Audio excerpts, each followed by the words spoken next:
yung NBI, nilockdown ang Senate. Yes. For a few hours. Until now. Parang na-lift na. Okay. Pero suspended din ang session, ha? Ano yung basis mo para i-lockdown ang Senado?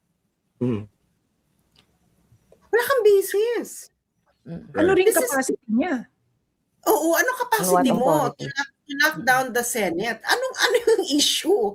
Una, bakit ka magla-lockdown? Una, meron ba diyang under whose authority, under what law you are allowed to actually put the entire Senate ng lockdown? True. Actually, itong nangyayari ngayon, bago lahat, gusto ko lang sabihin sa mga campings, hindi kayo kasali dito. Supporting actor lang kayo. Ang tunay na labanan ay Marcos versus Duterte, and you are in supporting actor kayo ni BBM. Ikaw, BB, mas matanda ka sa amin, so Never have I seen this na isang agency ng government is willing to lock down flagrantly violating the constitutional immunity of a legislative house, ang Senado, at saka tama kasas, no? But under what authority is a Trillanes brandishing an alleged ICC warrant? When in normal course of procedures like this, it should have been the Philippine Center for Transnational Crimes that will be implementing this. But mind you, PCTC is under the direct supervision of the Office of the President. Exactly.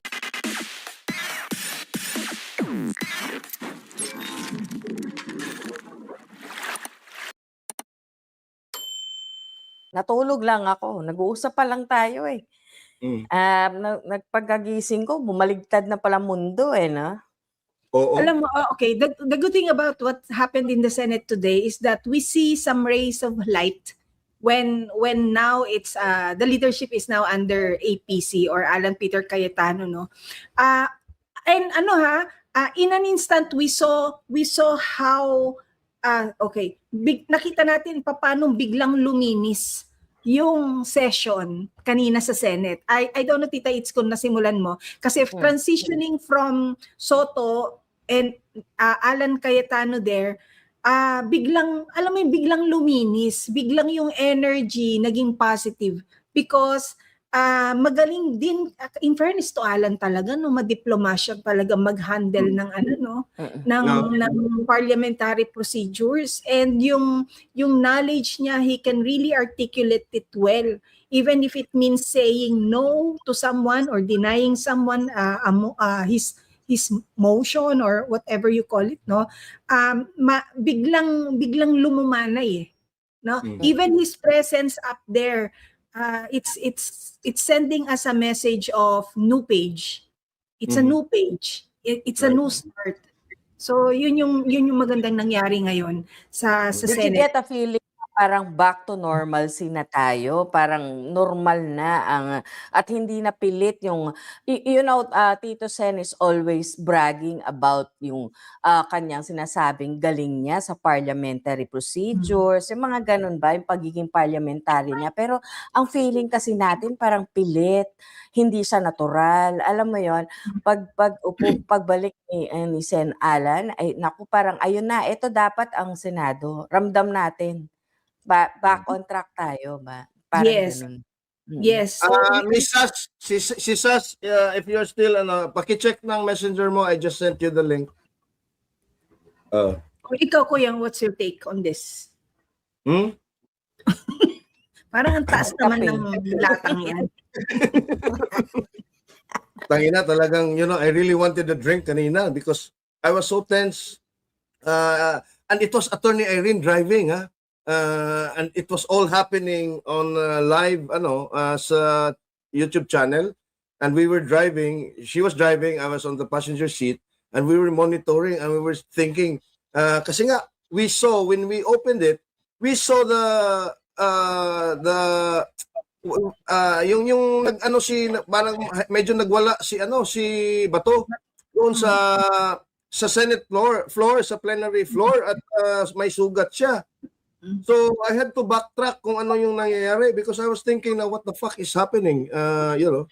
Because when they opened the session, right away, Alan, APC motion, I don't know how you call it, you correct me if I'm wrong, motioned for all positions to be vacated because he Yes. said we now have numbers, it's 13, and Senator Bato de la Rosa is currently within the premise. Yun yung ano niya. Hi, Miss Sas, ganda naman. Hello, Ayun. hello, Miss Moisture. Parang hindi moisture ngayon, parang sweaty. Kamusta? Hello Miss everyone. Sas, mas maganda hair mo ng mahaba kaysa yung... Mag-hi ka muna sa audience, Sas. Mag-hi ka muna sa kanila. Ay. Ganda. Sino ba to? Si It's ba to? Yes. Hi, Miss Sas. How are you? Ayan. Eto, gusto ko lang malaman, no? Hindi pa ba ito martial law? Feeling, no? Oo nga. Oy, give us the premise. Bakit ka nagtanong ng ganyan? Okay. Yung NBI, nilockdown ang Senate Yes. for a few hours. Until now. Parang na-lift na. Okay. Pero So, suspended din ang session, ha? Ano yung On what basis mo authority? para i-lockdown ang Senado? Wala kang basis. Ano rin This is- capacity niya? Oo, ano capacity On what mo authority? to lock down the Senate? Ano yung issue? Una, bakit ka magla-lockdown? Una, meron ba diyang under whose authority, under what law you are allowed to actually put the entire Senate ng lockdown? True. Actually, itong nangyayari ngayon, bago lahat, gusto ko lang sabihin sa mga campings, hindi kayo kasali dito. Supporting actor lang kayo. Ang tunay na labanan ay Marcos versus Duterte, and you are in supporting actor kayo ni BBM. Yan. You are the supporting actor of BBM. Hindi kayo bida. Okay, yung bida-bida. You are the supporting act. That's how you've been reduced in history. You are now the supporting actor of BBM. Wala kayong independent. You're not independent of any of these two. Huwag na tayo magbulahan. You are dependent on Marcos. Kaya ano kayo, all force kayo to protect BBM. So ngayon, itong nangyayari ngayon, in normal situation,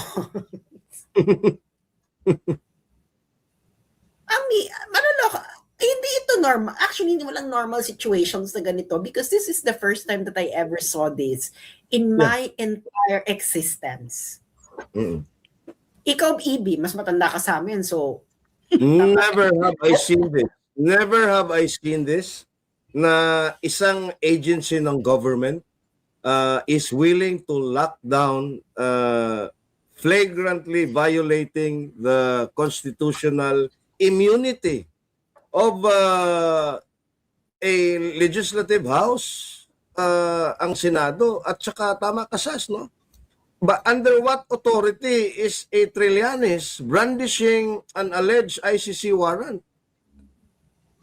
When in normal course of procedures like this, it should have been the Philippine Center for Transnational Crimes that will be implementing this. But mind you, PCTC is under the direct supervision of the Office of the President. Exactly. And then, after that, hindi na to papayag na hindi siya dumaan ng korte. Kasi yung kay Digong noon, ang bilis sa mga pangyayari. Kasi airport to Villamor. So parang talagang kinoral na nila si Digong na hindi na siya makakakilos at inapura na nila lahat. So it became a fait accompli. yung kay Digong. Ibig sabihin na wala na, naalis na hindi na maibabalik. So parang gano'n. So I think they would like to accomplish the same thing with Bato de la Rosa. But they are trying to do that, mind you. They really want to do that because they think na nasa kanila ang numbers ng Senado, and it only na si Bato de la Rosa lang ang tiebreaker. Pero pag nakita natin, kahit naman pala hindi umaten si Bato de la Rosa. But sorry, so kahit hindi naman pala siya umattend or dumating, There are 12 yata, diba? Soto. Pero Sas, the voting was 13 oo. Siya in kasi yung favor, 39 9 and 2. and then 2 abstention. Yeah. So, kahit matatanggal pa rin si Tito. So, maybe, itong sina Trillanes, they really, kasi nga, di ba, may mga umuugong-ugong na walang numbers. Itong sinabi ng inyong mga kaibigan na si Falsis, na, di ba, mayroon pa nga siyang eksena na according to the Tweety Bird, walang numbers, parang deadlock, ganyan. So, siguro, yung binilang nila yon nung hindi pa kasama, they were thinking na deadlock kung wala si Senator De La Rosa. Kung nandiyan si Senator De La Rosa, siya ang anti-deadlock. Siguro yan yung kanilang eksena. Pero nakita natin, kahit naman pala hindi umatin si Senator De La Rosa, matatanggal pa rin si Tito Soto. So, magkakaroon pa rin ng rigo doon. Ngayon, ang nangyari ngayon sa ginawa nila, nung lalo tuloy magsusolidify ang base ng mga Duterte. Exactly. Never, Tama. yung ginagawa nyo ngayon, yung pangigipit nyo ngayon, lalong-lalo na yung political base ay hindi nyo mababakbak. Wala na kayong chance. Kitang-kita na ng lahat, and baka kayo pa ang mabawasan. true. Dahil seriously, if you are a person, and a lot of campaigns would like to think of themselves as rational, can you really look at this situation rationally, kung talagang rational kayo, and really convince yourself na kayo ang nasa tama? Especially, Pero, yeah, go ahead, Pam. no, especially, tama kasi si Sasay, will have to agree, no?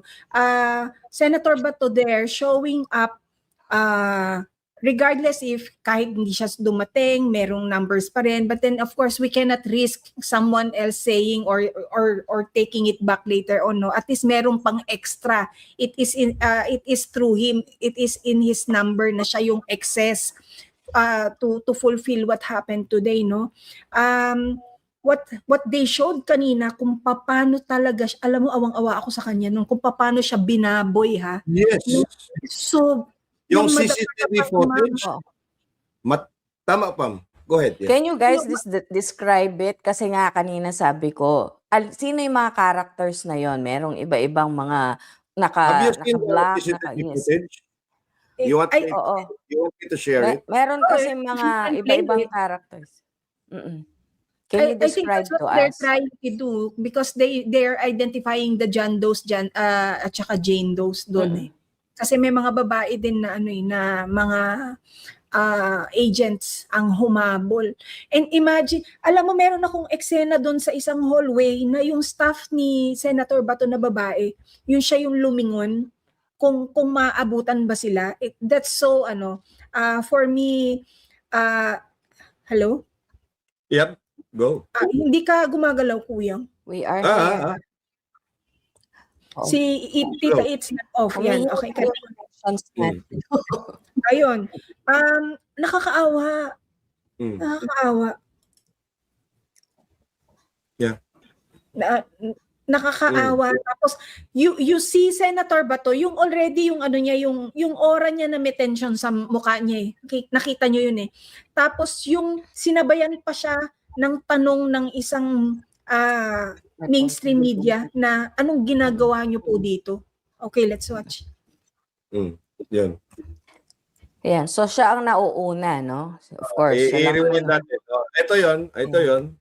So, papasok sila. So staff Right. niya yung nauna, Pam? Staff niya, no? I think Parang- so. Usually kasi sumasalubong yung mga chief of staff. Okay. Mm. And then, And then, tingnan mo, si Bato yung pangalawa. ah, Okay. eto na Ay, yung so, NBI. feeling ko NBI yan, mga yan. Oo. Yan ang mga NBI. nakablock. Ah. Oo. Ito kasi yung mga fire exit. Yeah. Nasa fire exit siya dumaan. Kasi Oo. nakaharang sa harap sila eh. Mga ilang floors din to, ah. Oo, Ah, oo. ang session hall is second floor. Ang office, Dito si Bato. Ito. Tingnan niyo yan. yan, siya yan. Liksi pa rin Yun. eh. Liksi talaga eh. Oo. Yun. Tingnan mo ha. He's a sitting senator in Nabarong. Oh. Tinanggalan ng dignidad ng mga hinayupak na to ang And Senado. Dapat dito. it's not just Bato, it's the institution itself. The institution, yung Senado nga Ito eh. yata yung eksena. Tingnan mo yung gano'n. Sitting senator yan ha. Oh. Ayun yun Is yung that babae. possible na hindi alam ni Tito Soto ito, Pards? No, he knows. Imposible. He knows Actually, may this. mga post na siya daw yung nagpapasok kina Trillanes eh. Hmm. Aba, actionable yon hindi ba? Pag ganon. Oh, yun. Ito, look. Yan, rewind na yan. Oh, ano yan? Oh, yun. Oh. Pasok. Oh, yun. Ito, agents na itong mga to. Yan, mga NBI na yan. Oo. Si Matibag wala pa sa premises. Wala pa yan, dyan, ah. wala pa dyan. Pero nandun na ata eh. Nung dumating kanina yung dalawang van na nakaharang doon sa exit ng Senado at ini-inspeksyon yung lumalabas ng mga sasakyan. That's not him, no? Sa door. Iba yun. Ayos natin. Ayos Oh, natin. Oo. So yung naglagay ng bar, ay, sorry. Sino nag-utos nito?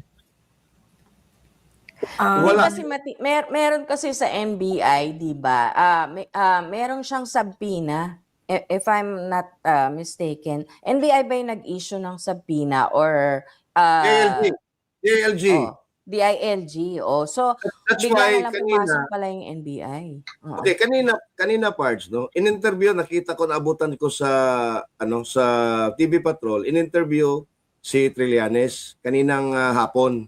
Ang sabi niya, no, pumunta daw siya doon, dala niya yung warrant kasi he was challenged by Bato. At pinakita nga niya yung arrest warrant. And he was challenging John Vic Rimulya na nalusutan si John Vic sa kanyang 10,000 personnel dragnet na sinasabi. Ngayon, kanina nagpalabas ng statement si John Vic Rimulya na si Trillanes does not have an actionable warrant because as far as DILG is concerned, wala pa raw na-transmit ang PCTC sa kanila because if PCTC daw is under the office of the President, they work hand in hand with DILG because the lead implementing agency for the serving of the warrant by the PCTC is actually the DILG, the PNP through the DILG. Group effort. Because NBI is under the DOJ. But it's still in the same umbrella of the executive. So, is Marcos doing ordering one agency and also ordering another agency at the same time just to make sure that it gets done? Kasi NBI is under the DOJ, parang iba yung grupo nito. Tapos si DILG, PNP naman. So parallel niya inutusan. It's still the same, it's still under the same executive department. So it would still be within the orders of Malacanang. Hindi magkikilos sa mga yan kung hindi si Bongbong Marcos na yung nag-utos sa dalawang. Kaya ang tanong ko kay Sas, ang sabi ni Sas, supporting actors and actresses lang yung kakamping. Sino ngayon, Sas, you think, ang yung director at saka yung lead actor? O di si Ma'am, siya saka si Papshi. Oy. True. Senator na lang yan, ha? Yung former president, napadala na nila eh. Sino pa ba? Si Ma'am Shi at si Papshi. Yun. Ako, ganito yan. Yung impeachment ni Sara, itagangit sa bato. Yung impeachment ni Sara, gusto lang yan ni Ma'am Shi at ni Papi Shi na matuloy yan sa Senado para ang atensyon ng mga Pilipino, ng media, ng lahat, ay diyan sa impeachment trial. Dahil pag hindi natuloy yan sa Senado, sa kanila na direkta ang atensyon ng mamamayan. This is their exit strategy. Oh, So habang nag-aano sila, ay nako, nag-aano na yan, dinadala na nila yung mga nakulimbat nila, itatakas na nila yan, at kukulimbatin na nila ang gusto nilang lahat na kulimbatin. Because no one is going to watch them. Everyone is going to be focused on the impeachment of Sara Duterte. Do they care kung ma-impeach si Sara o hindi? No, bakit pa magki-care si Momshi at Popshi? Kasi sakit pa ng ulo nila yan. Kaya kayo mga kakamping, I'm sorry, do you really think that the Marcos administration will actually muscle through sa Senate? No way. You know why? Because pag nawala si Inday, magkakaroon pa ng sakit ng ulo si BBM na mag-appoint ng Vice President. Agree. But okay, I have a question. And he does it, and they don't want that kind of emerald. Dahil sino i-appoint mo, manggagaling na kakamping or manggagaling na away pa yan. You don't want that. You just want to keep the ball rolling for a very, very long time in order to actually hide. So the right hand is pushing for the impeachment while the left hand is stealing. So the ball rolling, you mean to say, itong mga chaos na to surrounding them, ito yung it's to keep everyone busy na yung attention nandito, attention nandun. Yes, of course. Yes, of course. Eh, baka magnanakaw yan eh. So kung ikaw magnanakaw ka, gusto mo may lookout. Charot. Di ba, may mga nagmamasid lang. At syempre, gusto mo rin ng distraction. Sa ginagawa mo, nagkahulihan na eh. Alam ng mga magnanakaw kayo eh. Pag hindi natuloy ang impeachment ni VP Sara, sa inyo ang focus. Kanino pa magpo-focus? Ang mga marites. Hindi ba? Wala na kayong panakip butas. Ngayon, itong sa Senate, will they muscle? So, kita mo, walang nagawa si BBM.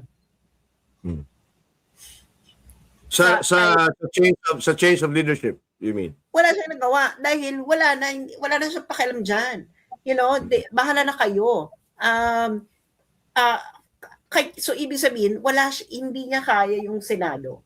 Hindi niya kaya yung Senado because the political parties there, kasi ilan ang political parties diyan eh. Nationalista, NP, PDP Laban, and NPC.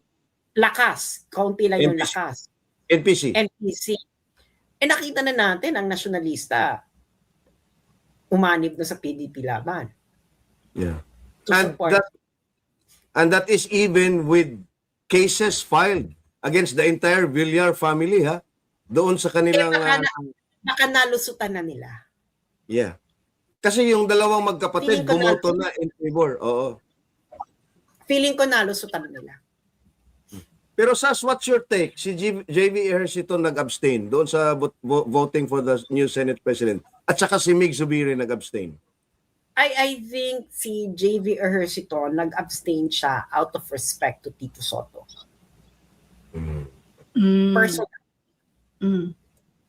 Personal. But Tito Soto voted for Alan Cayetano, ha? Si Alan Cayetano din naman voted for Voted Tito for him. Soto. It's a gentleman's Gentleman move. thing. Yeah. Diba? So Yeah. ang eksena niyan is walang nagawa ang kapangyarihan ng buwan sa Senado. Unang-una, mas mahal siguro. Probably. Unang-una, mas mahal. Unang-una, wag na tayo magbiruan. Mga kasama natin dyan sa Senate. Mas kung bibiling kayo, I'm pretty sure mas mahal ang presyo ninyo kaysa sa presyo sa Kongreso. Okay? Mas sophisticated, ano? So, ibig sabihin, kung mas mahal and it did not happen, that means to say they're no longer willing to shell out. Wala ng pera. Can you Kasi give us a ballpark figure, Sas, yung estimate mo dyan sa Senado? Wala ng pera. Kasi sa Kongreso kasi, pag titingnan mo, ang nilolobo nila yung MOOE.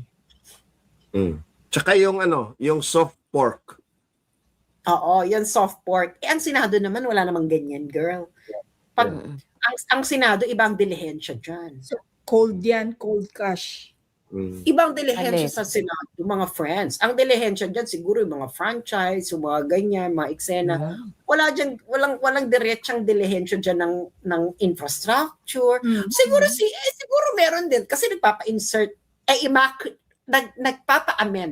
nagpapa-amend si Senator Risa Ontiveros, no? Hindi po siya in first one amendment po siya. Oy, nakita So, niyo yung mukha niya kanina? Nalungkot Ano siya sa ano. I-flash mo nga.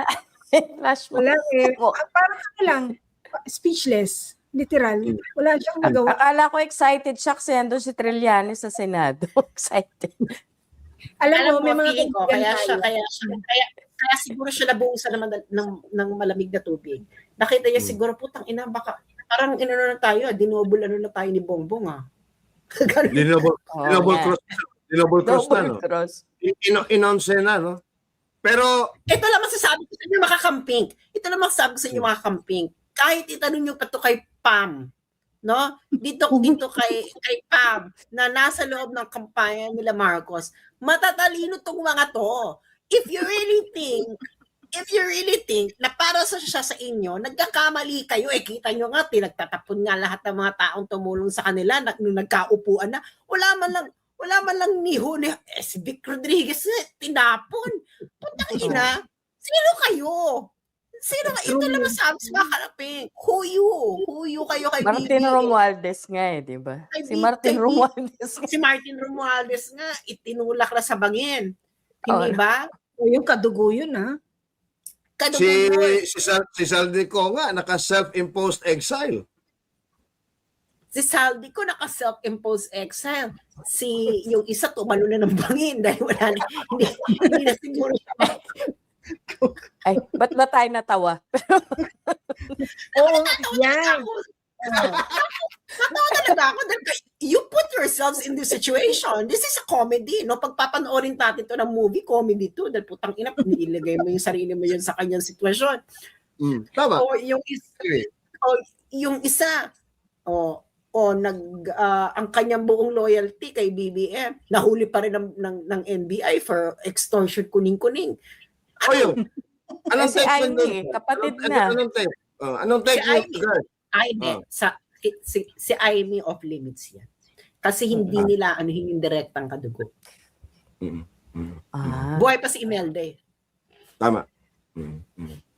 Totoo. Pero what's your take, Sas, on the Franco Mabanda thing? I haven't watched the entire video expose, quote-unquote.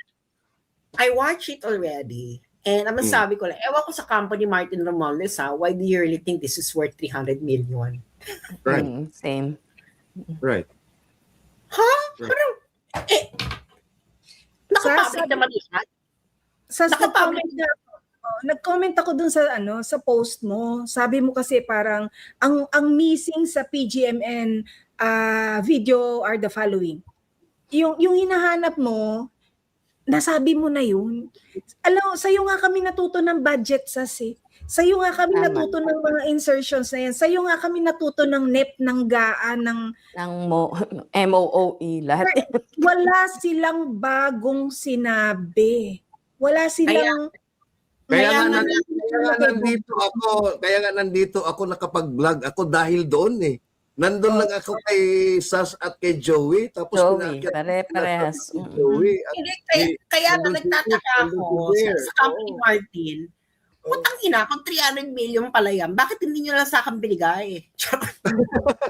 Kasi sas, hindi maganda yung ilaw mo, hindi maganda yung background mo, hindi ka naka-white na blazer, ilabas mo nga yung suit mo nung sa SMNI Okada. Sa akin nyo na sana binigay. Ganyan lang. Diyos ko, Lord. Sabi ko, Bakit hindi nyo ako ino-offeran? Ba't sa tingin nyo ba, hindi ko tatanggapin? Charot. hindi daw kasi buo yung boses mo, yung sa kanya buo. Tapos wala, iba yung tama ng ilaw. Kunin mo muna yung suit mo sa SMNI. Suot mo nga Tsaka hindi ka minsan. marunong umiyak. Hindi ka marunong umiyak.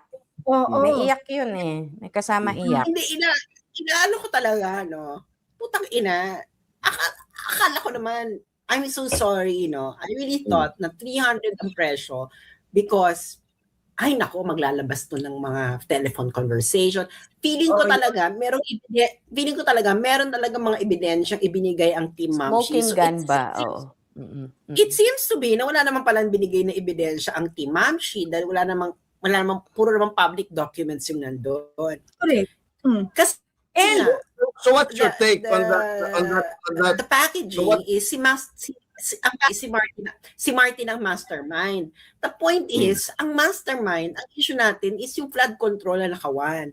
Pero yung pinalabas niyo naman, wala namang kinalaman sa flood control. Tama. So, and kahit sa ayaw ko man o hindi, ang MOOE na yan, it was legal. Na talaga mapupunta sa kanila yung ganoon kalaki. Ngayon, kung ginastos man nila yan o hindi para doon sa mapupuntahan, that is exactly the issue because it's legalized corruption. Wala na. Kung bigyan sila ng 500 million pesos sa janitorial services, o bibigyan ko si Pam, Congressman Pam, o ito ang lump sum mo, janitorial services, 50 million. Ang gagawin lang ni Pam, tapos na. And that's perfectly legal. No, that's perfectly legal. Kaya nga siya legalized corruption no? You gave a legal heir to an essentially corrupt practice. Kaya nga kaya nga kahit i-pursue nyo yan, wala namang kaso si Martin about MOOE because it's actually legal. No, ang kaso niya ngayon. And it has been a long-standing practice for decades in the Senate.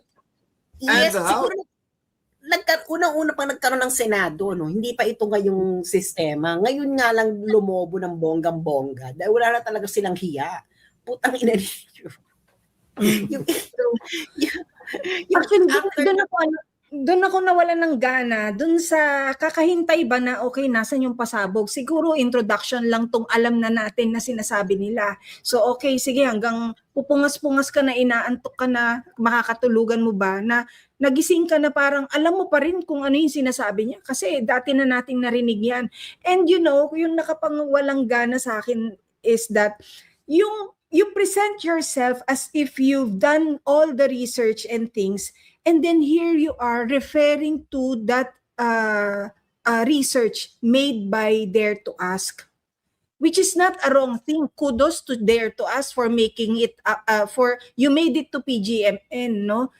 However, bakit yung mga nag-produce, hindi ninyo inilayo kay Dare to Ask? Dapat sarili yung sikap na hinanap kung sino yung or ano yung original source ni Dare para you can claim. When ang PGMN ang nag-package before it came out na ganun it was the NBI, yung lahat ng nangyari, yung pagkukuha kay Franco, extortion case, sila yung nag-package dyan Hindi naman yung PGMN ang nagsabi na ganito yung aking pasabog, ganito siya. Kumbaga, it did with the NBI and the IS and the export. So tayo yung akala natin na ito yung bibigay nila. This is the quality, natin ang naratibo ng NBI. Ito yung hinahanap natin. Yeah, kasi sabi rin, di ba, tayo ang nag-ano sa isip. Di ba sinabi kasi ni Martin Romualdez, ay sinabi rin ng representative ni Martin Romualdez tungkol daw to sa flood control. Putang ina, hindi tungkol sa flood control. So, imbis na mawala yung agam-agam natin after ma-release yung video, lalo tuloy ako nagkaroon ng maraming questions. Like? Una-una, bakit mastermind yung title? Mastermind ng ano? Tama. Na tumaas yung MOOE ng Congress. Wait, tumaas lang naman yung budget ng Kongreso. Nag-divert lang siya sa NEP after ng BICAM. So, ibig sabihin, nagkaroon ng negotiation sa BICAM kung bakit kailangan tumaas ang eme ng Kongreso. Dahil yung executive, meron din siguro silang, ito ang hatian. O sige, bilang ganti, bilang Pilipino, tutuparin ko ang mga tungkulin ng isang Pilipino. Panatang Nagkaroon makabayad. ng panatang magnanakaw. Panatang makabayad. Panatang magnanakaw. Sabay ka. Ganito na mangyayari ha, taasan nyo yung DPWH. Okay, bilang pakonsuelo, tataasan na lang namin yung budget ng Kongreso. Ang Senado never siyang tinaas eh. Yung House of Representatives lang talaga ang parating tumataas ang budget. Ngayon, bakit niya tumataas ang budget? Ito ba yung nilalagay lamang sa bulsa? Or dahil nag-coincide din to na tumataas ang budget ng Kongreso? Dahil may gusto silang pabagsakin. So yun yung parang doon nila kinukuha yung fee for them to remove Sara Duterte. Kailangan lang naman nilang matanggal, ma-impeach sa Kongreso. And then bahala ng Senado. Kasi nga sabi ko sa inyo, ang gusto lamang ng mga magnanakaw ay magkaroon ng distraction sa kung anong ginagawa ng kanilang kaliwang kamay. Right. Okay, so their achievement today, achieving the numbers sa Congress, wala na. Pasa na ang bola sa Senate. They wouldn't even care kung ma-impeach talaga o hindi. That's that for them. Eh di nag-invite sila ng away sa sarili nila. Wala na yan. Hindi niya na yan. Kaya tatakas na nga yan eh. Tatakas na nila lahat. Wala na. Di kasuhan nyo. Saan nakukuha ninyo? For feature. Di kunin nyo sa ibang bansa ang for feature nyo. Ano ba? Natuto na yan sa mga magulang. Wala na sa Pilipinas so i-forfeit. Mas mabilis pa nga sila eh. Correct. Yung pagkatutungan nila, mas nilamangan nila yung record ng magulang nila. Grabe. Pero guys, I'm interested. Was there a script written doon sa PGMN na situation or brouhaha? And who wrote the script? And ano ba yung ultimate purpose na ganun talaga yung ginawa? Napanood ko siya ng buo parts eh. The way I see it, no, kung mag-agree kayo, merong mga parang luma at mga bagong in-insert. Kaya sa isip ko, bakit parang yung mga they said that they prepared it for some time now, and yet may mga pumapasok na topics na bago lang. So, sabi ko, hindi ko maaalis sa isip ko na na-edit ito recently. Na-edit din ito recently kasi siya combination. So if it's possible na na-edit siya to add new things, it is possible to remove things as well. So kasi yung yung bigat nga ng NBI, yung pagdating ng press releases na napaka-explosive nitong binibigay nilang mga information ngayon, expose nila. Parang hindi nagtutugma doon sa actual na nilabas ni CJ. Ay ano ko lang po yung mga nagko-comment, hindi po namin minamasama. We're actually appreciating what CJ Hero and PGMN has done. Totoo po yan. At hindi namin po siya minamaliit. Pero yung sinasabi lang po namin is that yung kanyang kasi dito sa COMSEC makikita mo, sinasabi nila buti nga ginawa niya. Yes, that's true kasi sabi nila it's for the masa daw. It's not for the like of us na para maging effective. Pero yun po kasing kumbaga yung kilos at galaw ng NBI, ni Martin Romualdez, no, and even PGMN doesn't speak doon sa napanood namin. It doesn't equate to it. So ang theory yan is nadagdagan, nabawasan ba yung original video? Was there something that Martin Romualdez saw that we didn't? Na parang yun ba yung sinasabi na napakalaking risk kay Martin na he had to contact them regarding an extortion offer? Parang hindi siya nagmamatch. So yung the whole presentation itself is magaling ang pagkakasulat kasi para talaga siyang anong tawag mo doon, hindi expose. Story from Story-fied explainer. Wala namang nagsasabi na pangit yung ano. Ang inaano lang dito is magkaiba yung expectation and reality. Ang expectation ay mapipin si Martin Romualdez na talagang siya ang mastermind ng flood control. Kasi title nila mastermind eh. Yes, mastermind ng ano. Kayo tatanungin ko, mastermind ng ano si Martin dun sa video? Like, Wala, hindi rin malinaw. mastermind ng ano? Kasi what they Wala nga just rin showed sinabi. is institutionalized yung kanilang corruption, if you would call it Corruption. that. Yun lang naman. Institutionalized. Ang antay ko naman, At the bottom of the day, class, get 1/4 sheet of paper and explain in 3 sentences. Mastermind si Martin Romualdez ng ano, according to the PGMN video. yun. What Because is the crime committed? If mastermind, may crime committed. Anong crime committed doon sa PGMN video? MO increase. Sinabi ko na sa inyo, I don't like it. But the thing is, it is legalized corruption. You cannot be a mastermind of something that is legally done.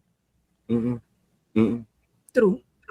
So, Yung And, additional na and the fact that the video basically is exonerating Bongbong Marcos, stopping short of pinning Martin Romualdez as the mastermind. And we already knew from the start that even the ombudsman is framing this whole mess na yung mastermind is si Saldico lang at saka si Martin Romualdez. Now, again, we are not discrediting the video of PGMN, even if we already knew that, everything that was there. Even the chairmanship of Yeda Romualdez, being the chairwoman of the House Committee on Accounts, which is basically the internal budget system of the House itself, against the Appropriations Committee.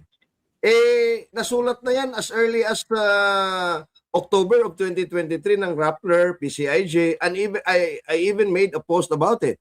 At ang title ko doon was The Conjugal Dictatorship version 2.0. And it was also in that video, So, ang sinasabi natin is we are not actually discrediting PGMN.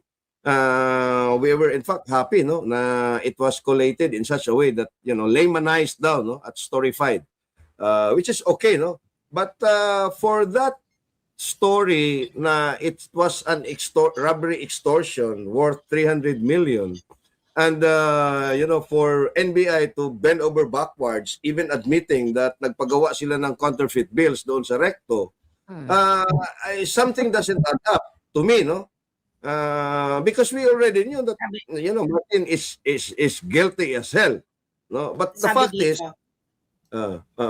sige, Sas.